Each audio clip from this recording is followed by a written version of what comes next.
ต้นเดือน10แรกก็เป็นวันที่24เดือนมิถุนายนวันที่24เดือนหน้าก็จะเป็นวันเข้าพรรษาอาสาฬหบูชาของฆราวาสญาติโยมวันนี้ฟ้าฝนอาจจะมีลมกันโชกแรงเป็นบางท้องที่อำเภอป่าซางส่วนที่วัดชังกำนี่ก็มืดมาหายไปมืดมาหายไปเนี่ยเป็นโอกาสที่เอาท่านทั้งหลายก็คงจะไปวัดไปว่า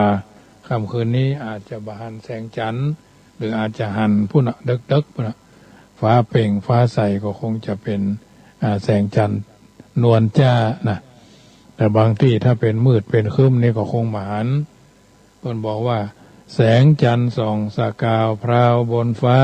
1ดาราส่องแสงแข่งรัศมีเห็นรางจางหายไปไม่โสภีเหมือนชีวีรอวันดับรับโลกาอันชีวิตเราท่านนั้นไม่แน่ล้วนผันแปรเปลี่ยนไปไม่ถอยหลังเกิดแล้วดับพบแล้วพรากรักแล้วชังไม่จีรังยืนยงดำรงนานชีวิตเหมือนเรือน้อยลอยวารีซึ่งต้องมีคลื่นลมถมถลาเวลาใดขึ้นสงบบมักคาเปรียบชีวาอยู่รอดปลอดภัยผ่านอายุคนเรานั้นสั้นยิ่งนักมินานนักลาโลกไปอย่าไหลหลงพึงรีบเร่งขวนขวายกิจจิตปล่อยปรงอย่าทะนงหลงความตายกว่าว่าไกลเราการปล่อยวางปล่อยที่ใจใช่ที่ปากโดยคนโดยมากปากเพาะปากบอกว่างพรางหุนหันขันอารมณ์ปฏิฆะมาประจันเป็นรู้กันว่าปล่อยวางวางไม่จริงสุญญตาคือความว่างอย่างไรเล่าว่างจากเขาว่างจากเราเข้าหลักหรือพุทธองค์ตรัสไว้ความว่างคือไม่ยึดถือจิตปล่อยวางว่างด้วยธรรมอันนี้สัจธรรมบัณฑิตชนคนผู้รู้ก่อนไกลเอามากล่าวจึงนำมาสาธกสาธยายให้ญาติโยมได้นำไปเป็นข้อเตือนจิตสักขีใจดำเนินทางถูกต้องในการที่จะเข้าสู่สังคมแห่งการอยู่ร่วมอยู่กันอย่างพี่ดีกันอย่างน้องปรองดองกันเหมือนญาติชาติประเทศก็จะเจริญพระพุทธศาสนาก็จะรุ่งเรืองหากมนุษย์ไร้ศีลธรรมประจำจิตทั้งชีวิตย่อมหมดลดราศีย่อมเลวกว่าเหล่าสัตว์ในปัทภีชีวิตมีก็ไร้ค่าน่าเสียดายเหนื่อยก็พักหนักก็ว่างจางก็จากเบื่อก็พรากมากก็ลดหมดก็เสริมรักก็รอท้อก็หยุดสุดก็เติมน้อยก็เพิ่มเริ่มก็ไปให้พองามการเรียนเท่าไหร่ก็ไม่จบเพราะต้องพบสิ่งใหม่ๆให้ศึกษาเกิดเป็นคนละหากไร้เสียซึ่งวิชาก็ไร้ค่าเสียทีที่เกิดมาเป็นคนอันความดีมีค่ากว่าหล่อสวยเพราะดีช่วย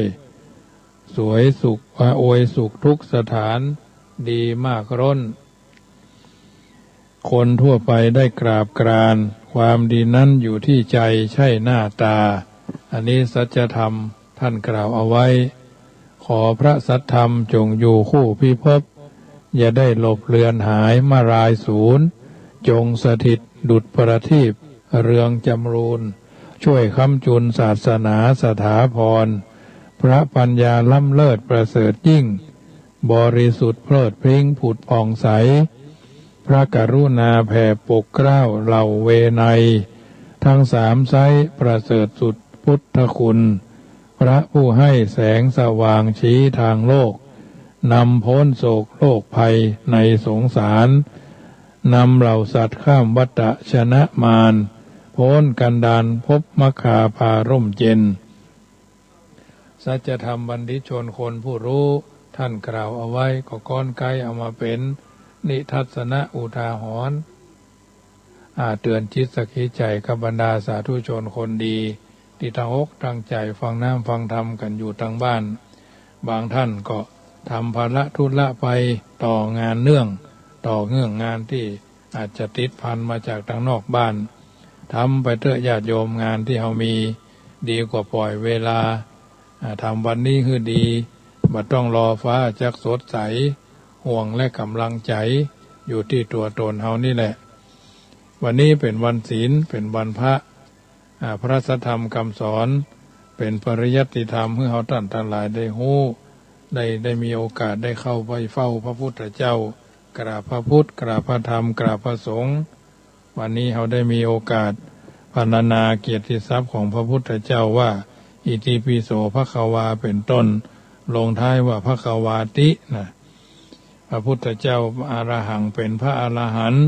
สัมมาสัมพุทโธเป็นผู้ตรัสรู้ชอบวิชาจรณะสัมปันโนเป็นผู้บริบูรณ์ด้วยวิชาและจรณะสุขโตเสด็จไปดีไปถึงนิพพานโลกาวิทูโหโลกจังแจ่มแจ้งว่าสัตวโลกหมู่สัตว์สังขารละโลกคือสังขารโอกาสโลกหมายถึงแผ่นดินอนุตตโลปุริสัทธรรมสารถิเป็นผู้สามารถฝึกบุรุษบ่เหมือนไผเหมือนนะสัทธาเทวมนุษย์สนังเป็นครูของเทวดาและมนุษย์ทั้งหลายพุทโธเป็นผู้รู้เป็นผู้ตื่นเป็นผู้เบิกบานภควาเป็นผู้แจกธรรมหรือโชคดีแม้พบอุปสรรคภัยก็บ่ทำอันตรายอันเนี้ยคือพระพุทธเจ้าปัญญาคุณบริสุทธิ์ที่คุณมหากรุณาที่คุณพระสัทธรรมก็คือคำสอนของพระพุทธเจ้าเป็นพระปริยัติสัทธรรมพระวินัยปิฎกพระสุตตันตปิฎกพระอภิธรรมปิฎกพรรณนาเรื่องจิตพระวินัยก็คือเกี่ยวกับการเรื่องศีลเรื่องวินัยข้อกำหนดกฎเกณฑ์พระสุตตันตปิฎกเล่าเรื่องทั้งหลายของพระพุทธเจ้าพระอภิธรรมก็กล่าวเรื่องของจิตเจตสิกรูปนิพพานอันนี้เป็นสิ่งที่เฮาท่านทั้งหลายต้องทำความเข้าใจ7 วันเข้ามาศึกษาเรื่องศีลศึกษาเรื่องสมาธิอารมณ์ภาวนาแล้วก็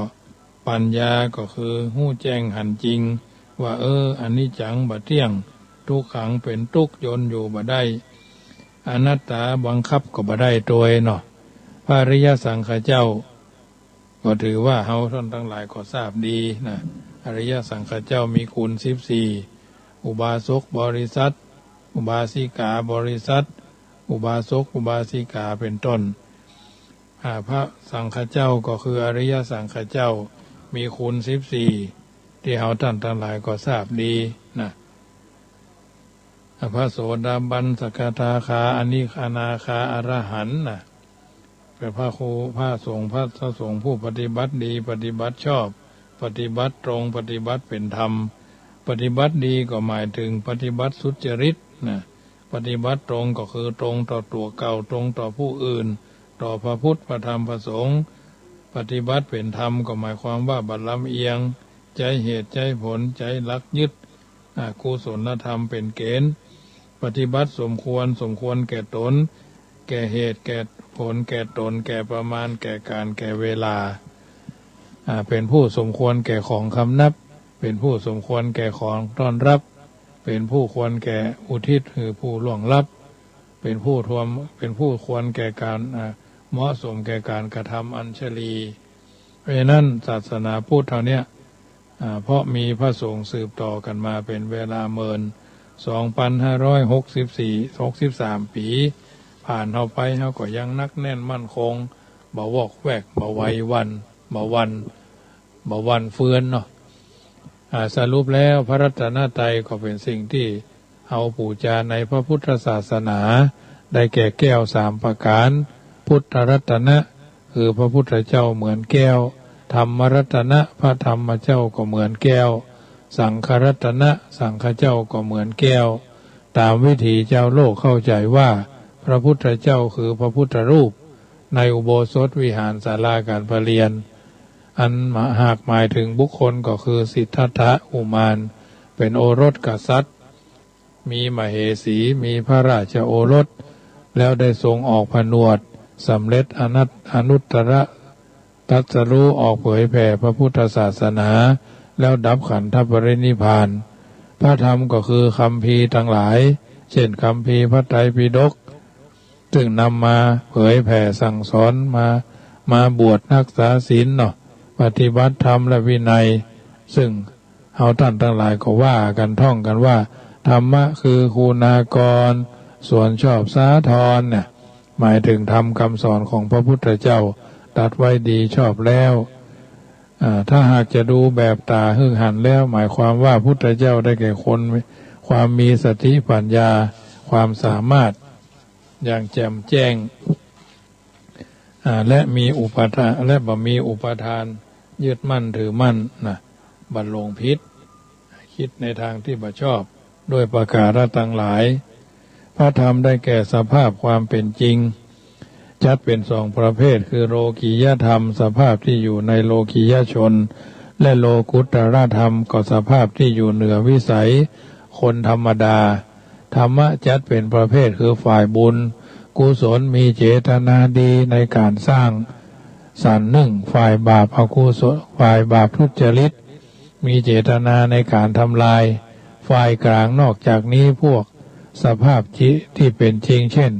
เป็นดินเป็นน้ำเป็นลมเป็นไฟไม่ใช่บุคคลสัตว์ตัวตน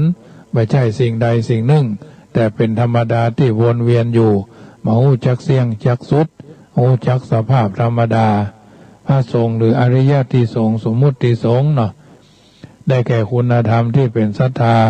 ความเชื่อต่อบุญบาปบุญพระพุทธพระธรรมพระสงฆ์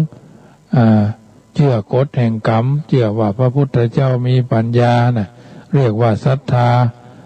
รักษาศีลวินัยถูกต้องศึกษาห้ำเฮียนโดยถูกต้องท่องแท้สรุปแล้วพระรัตนตรัยโดยสมมุติ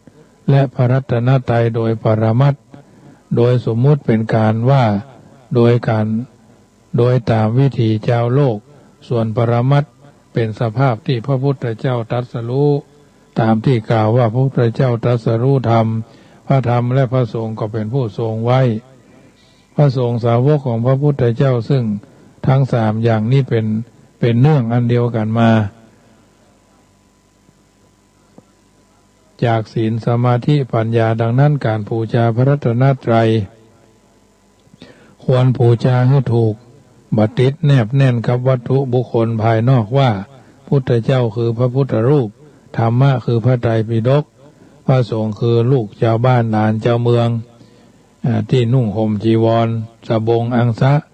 อย่างที่เป็นว่านับถือพระพุทธอย่าไปสะดุดทองคำนับถือพระธรรมอย่าไปถูกใบลานนับถือพระสงฆ์อย่าไปหลงลูกชาวบ้านความจริงแล้วพระพุทธเจ้ามีองค์เดียวต้องยึดพระตรัสรู้ของพุทธเจ้า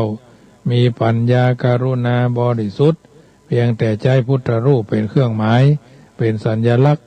ก็คือเป็นจุดหมายที่รวมของใจง่ายสำหรับคนที่บ่ต้องใจความคิดนักพระธรรมก็เหมือนกันพระคัมภีร์คำเทศนาของธรรมกถึก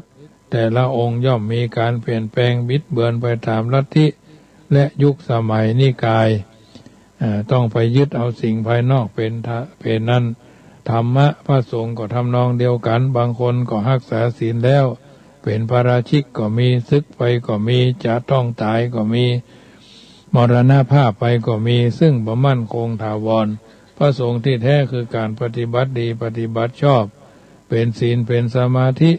เป็นปัญญาบ่ฮู้จักตายบ่ฮู้จักเปลี่ยนแปลง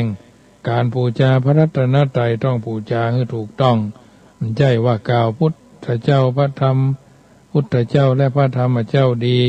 และพระสงฆ์บ่ดีในเมื่อเป็นภิกษุประพฤติชอบซึ่งบ่ถูกต้องเป็นต้น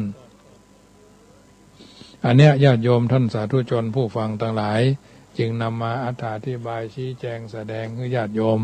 ได้นำเป็นประทีปธรรมนำชีวิตประจำค่ำคืนของวันนี้เป็นวันศีลเป็นวันพระเป็นวันธรรมสวนะที่เฮาท่านทั้งหลายต้องมองตัวเองว่าประเทศไทยของเฮานั้นเป็นประเทศที่มีประชาธิปไตยมีการคัดเลือกผู้ ที่ตัวแทนเอาไปนั่งในสภาไว้อย่างเป็นตัวแทนก็คือสส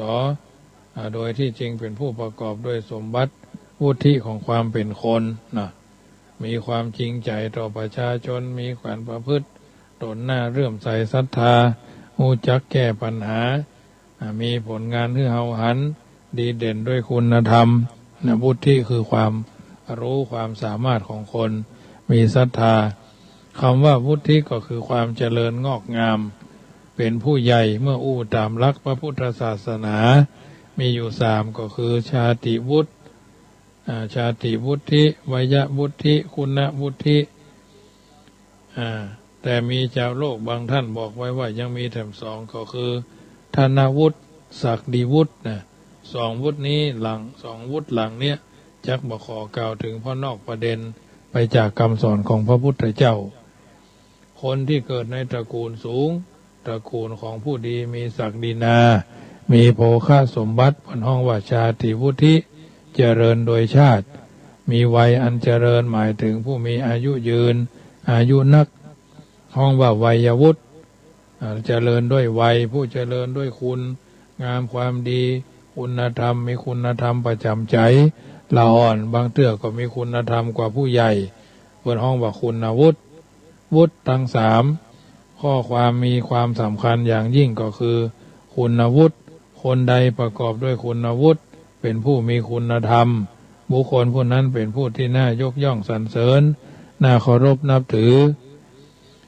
และน่าคบค้าสมาคมเพราะเป็นผู้บ่มีพิษบ่มีภัยแต่ถ้าเราจะสังเกตหู้ได้อย่างใดว่าผู้นั้นผู้นี้เป็นผู้มีคุณธรรมยิ่งโลกสังคมปัจจุบันวันนี้มีความสับสนวุ่นวายกำหนดหู้ได้ยากพอสมควรเพราะเราบ่สามารถที่จะพอหันท่าแท้แห่งหัวใจของแต่ละบุคคลได้แต่ก็พอจะมีลักสังเกตอยู่ว่าสังเกตดูที่พื้นเพเดิมของเขาจะสังเกตได้เพียงใบหน้าท่าทางผิวพรรณวรรณะเสื้อผ้าอาภรณ์บ่ได้เพราะความเป็นผู้ดีมีคุณธรรมบ่ได้อยู่ที่ชาติตระกูลยศถาบรรดาศักดิ์บริวารฐานะความเป็นอยู่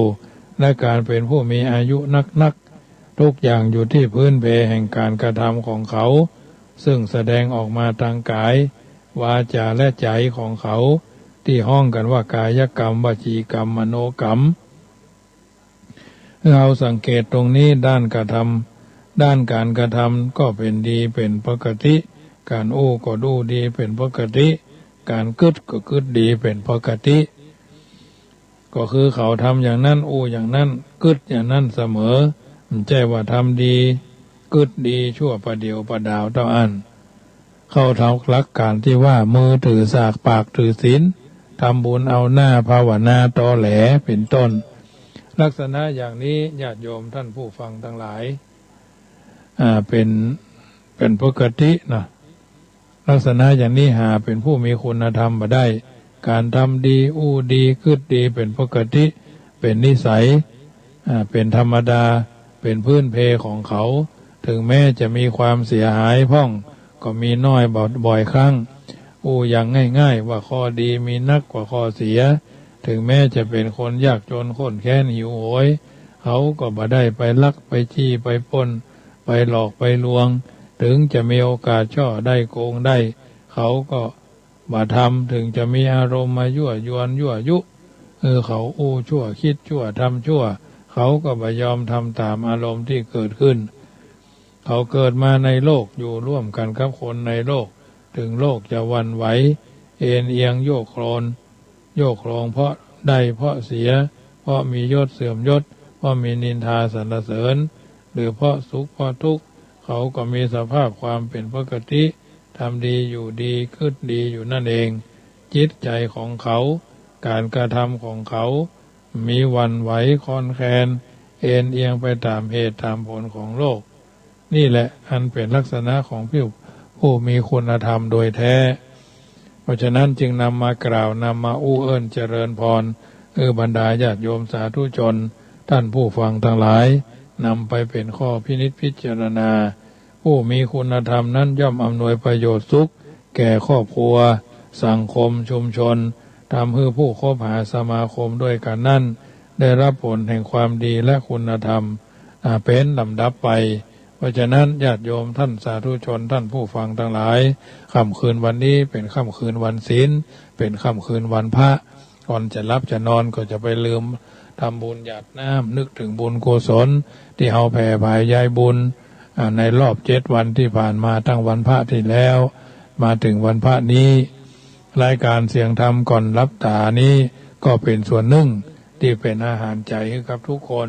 ที่อยู่ทางบ้านตั้งจิตกัลยาณจิตฟังกันสม่ำเสมอโดยดีตลอดมาก่อนจะเปิดสายหน้าไม้ให้ญาติโยมโทรกันมาทักทายกันสักเล็กสักน้อยก็ขอประชาสัมพันธ์โดยว่าปี 2564 วันที่ 11 เดือนกรกฎาคมเดือนหน้าอาตมาภาพจะนำพาญาติโยมไปร่วมทำบุญถวายเทียนพรรษาชุดหลอดไฟฟ้าเทียนพรรษานี่ใจเบอร์ 3เทียนสั้นเบาเทียนใหญ่ไปเนาะเพราะมากโดยมากก็เอาเน้นหลอดไฟชุดจำนวน100 ชุดภาพน้ำฝนน้ำมันเติมตะเกียง100 ชุด2 อย่างเป็นชุดเนาะ200 ชุด10 วัดนะวัดในอำเภอรองจากวัดแพร่3 วัดวัดในอำเภอวังชิ้นจากวัดแพร่3 วัดวัดในอำเภอเถินจากวัดลำปาง3 วัด10 วัดถึงวัดจังกำอันนี้ก็แล้วแต่ญาติโยมก็เตรียมสวยไป10 สวยก็ได้9 สวยก็ได้10 สวยเนาะ10 สวย12 สวยเท่าคูณแม่เนาะ12 สวยปัจจัยก็12 ซอง10 ซองเนาะก็แล้วแต่ท่าน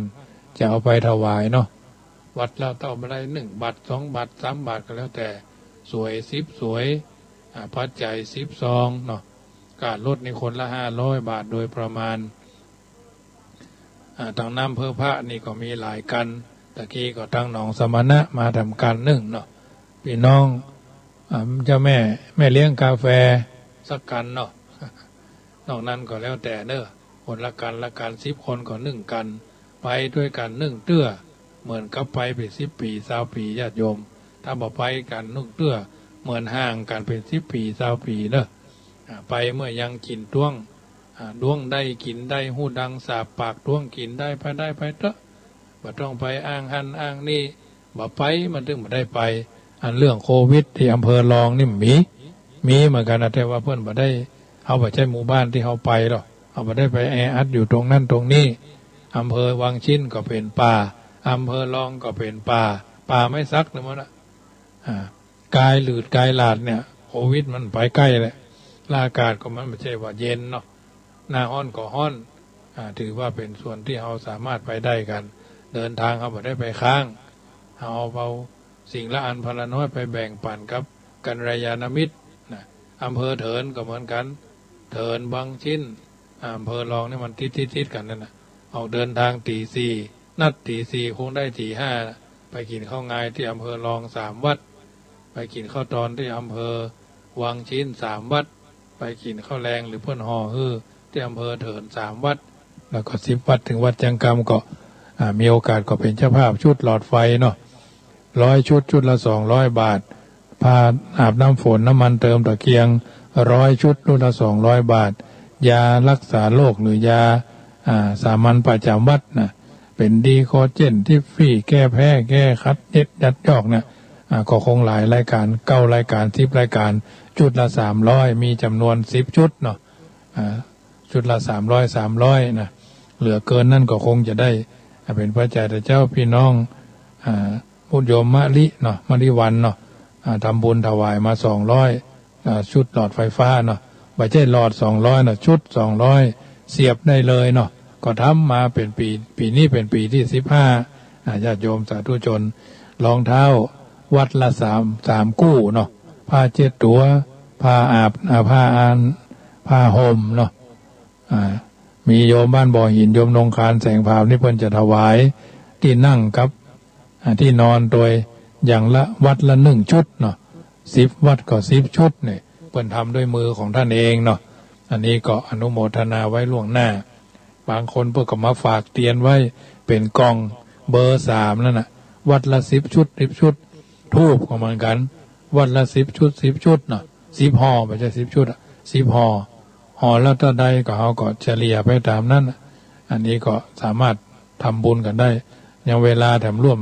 10 กว่าวัน20 กว่าวันเนาะมีโอกาสก็ส่งมาคือก็ได้โอ้ข้าเจ้าบ่ได้ไปพี่บ่ได้ไปอ้ายบ่ได้ไปก็ส่งมาร่วมกันได้อันยังได้หมดญาติโยมแบ่งปันอาตมาภาพก็ทำมะม่วงแผ่นเป็นมะม่วงแก้วด้วยเนอะโอ้วินิสมาลาเลิศสแมนแตนเลยญาติโยมเอาไปให้ท่านทั้งหลายได้ชิมเนาะก้าเป็นกล่องใส่เปิดห้องว่าใส่กล่องพลาสติกซื้อมาลงทุนซื้อ500 กล่องเนาะ500 กล่องตกกล่องละเกือบบาทนะเอามาใส่กล่องพี่น้องทางภูเก็ตก็ทราบว่าเพิ่นขอปูจาไปนะขอพอดีคนขายก็ปากโวยไปหน่อยเนาะเพิ่น10 บาทดีเขาบอกเอาเป็น100เนาะ ก็ถือว่าเอาไปแบ่งปันใจกันน้ำมะม่วงถ้ามันเป็นแผ่นนี่ก็ม้วนตัดหัวตัดหางเนี่ยทำให้มันน่ากินญาติโยมอย่างพักไม้ไส้เครืออยู่คนละที่คนละตางเนี่ยพักบักพักแกบก็อยู่คอหัวพักเพชรก็อยู่เก้าบะทัวก็อยู่ซังมันพวกเนี่ยมันไปลำถ้าเอามารวมกัน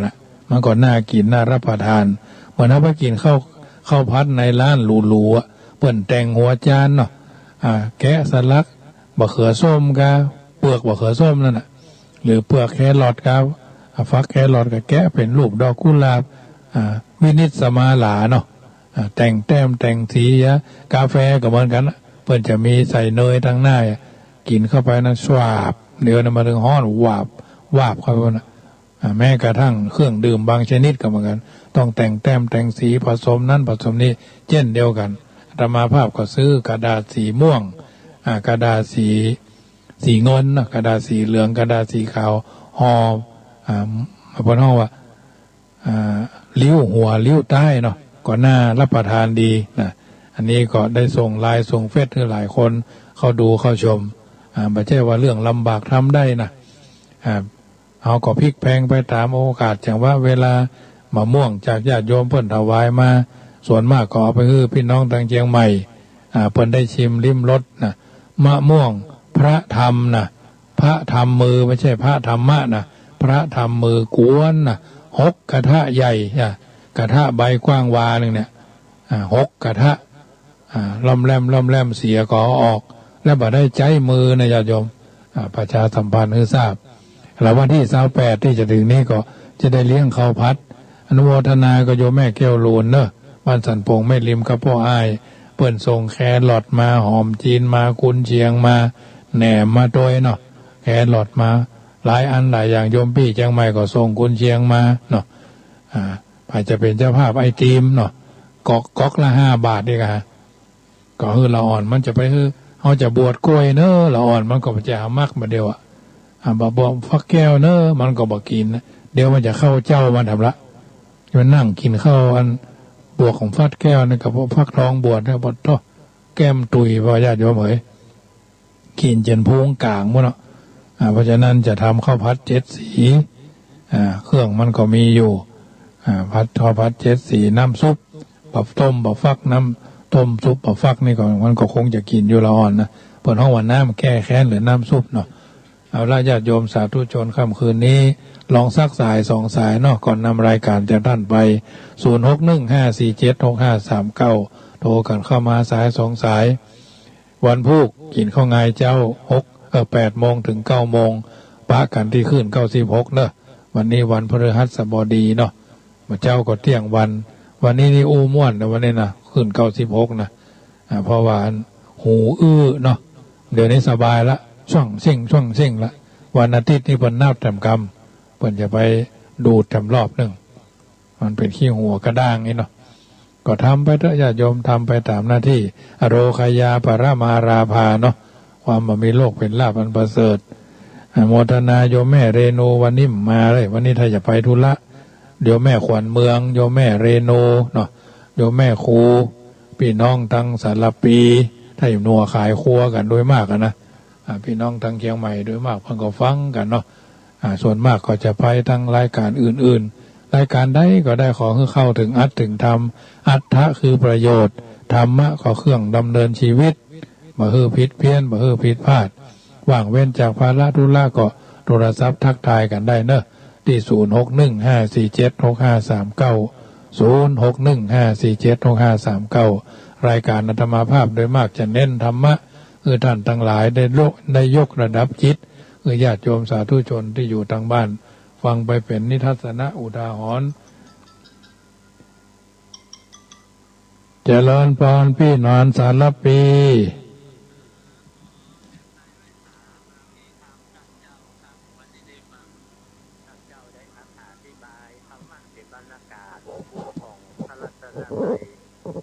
หลายรถหลายชาติวันนี้นะครับผมทำหูท่านเจ้าทำได้ตัวอย่างแปลงให้ผมม่วงวันโอ้ได้หลายรถหลายชาติเลยครับกวนมะม่วงกวนสาเกเดี๋ยวอย่ากินอย่าว่านี่โอ้ครูบาอาจารย์รุ่นเก่ารุ่นเดิมนี่เป็นเนี่ยได้โมนะท่านเจ้าเนี่ยกับข้าวกับแกงแต่รุ่นใหม่หน้ากะโอ้แต่ก่อนมันยังเกิดจากในวัดโมท่านเจ้าเหยแต่รุ่นบัดเดียวนี่ข้าจะบักให้ได้บักให้เป็นตะไดแล้วครับสมัยล้ำไปมันเดียวมันเป็นวิทย์เป็นวิ่งไปหมดน่ะมันเป็นยุคมือถือละอ่อนบัดเดียวมันแบบใจยุคจุ้ยเลยตัวเก่ามันตะก่อนแล้วครับก่อนนี้ถ้าไผ่อยู่ในวัดนะสีออกมาก็ถึงมีฝีมืออย่างน้อยก็เป็นศาลาแล้วท่านเจ้ามันถึงมาเคลื่อนนะโอ้มันจึงมีวิธีมีการรู้มาจากวัดมดวิชาศิลปะต่างๆมันเกิดจากในวัดทั้งนั้นนะครับความรู้มันสมัยบัดเดียวได้มันเฮียนรู้เลยมันช่วยเหลือตัวเก่าเอาตัวบะโป้นตัวบะรอดครับมันหาเฮียนวิชาทางโลกแต่ว่ามันบ่มีวิชาที่ช่วยเหลือตัวเก่าได้เอาตัวบะรอดครับครับครับแต่ใจไว้ตาท่านเจ้านะครับกราบไว้สาครับแม่จันดีป่าก้างมาได้รับสายทั้งใดเอาละสมสมัยได้เวลาขอนำรายการจากท่านไปก่อนเนอะสัพพีติโยวิวัจจันตุสัพพโรโควินัสตุมาเตภวัต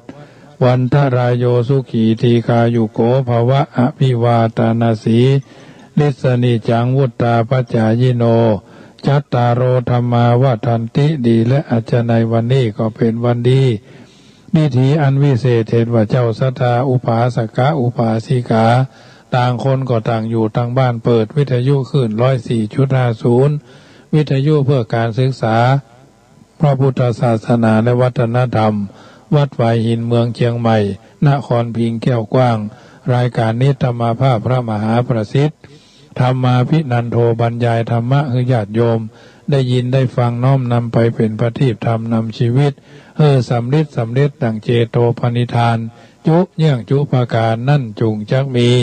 ใจยะภวังใจยะสุปมังกลังใจยะโสติภวันตุโวจัตตารโอธรรมาวาทันติอายุวันโนสุขัง